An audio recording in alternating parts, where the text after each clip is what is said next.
A wild murder allegation story out of Hawaii. A woman allegedly drives off a cliff to kill her identical twin sister. Now, the twins, Alexandria Duval and Anastasia Duval, were heard arguing before Alexandria hit the gas and drove the Ford Explorer over a cliff.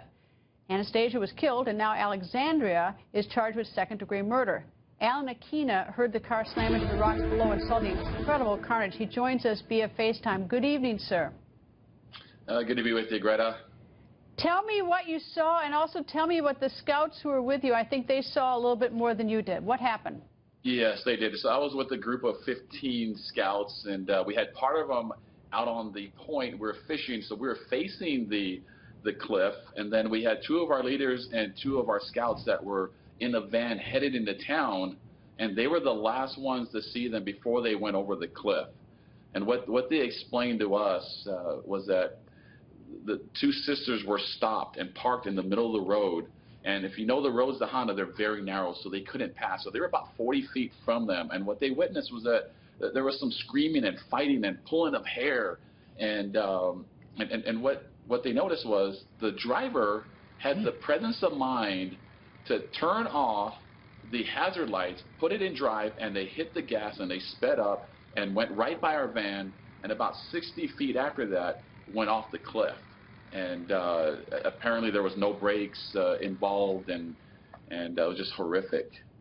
How long was, okay, so one sister survived, the one who was obviously charged with second-degree murder. How long was she down there before they were able to get her out of there? Because, I mean, the cliffs look like it's about 200 feet deep. You know, I'll tell you, it's a miracle that she survived. So I kind of questioned if she really had the intent of driving off the cliff, because she knew she was going to die. If you know that area, that's a steep cliff. Well, it took the authorities probably about 15 minutes to get someone down there, but there were two local men that knew the area, and they made their way down that dangerous cliff. I was going to swim from the point we were at, but they told me not to because the water was just so rough.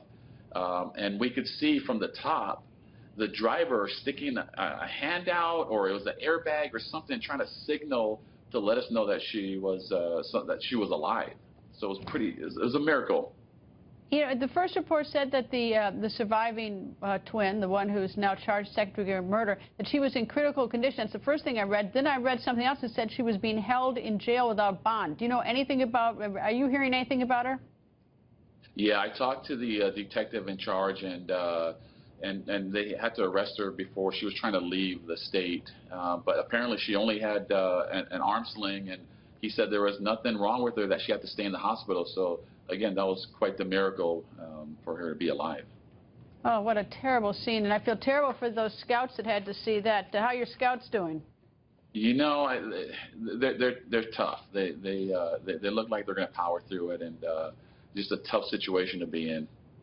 Indeed. And scouts are tough, so that's good. I like scouts. Anyway, thank you very much for joining us, sir.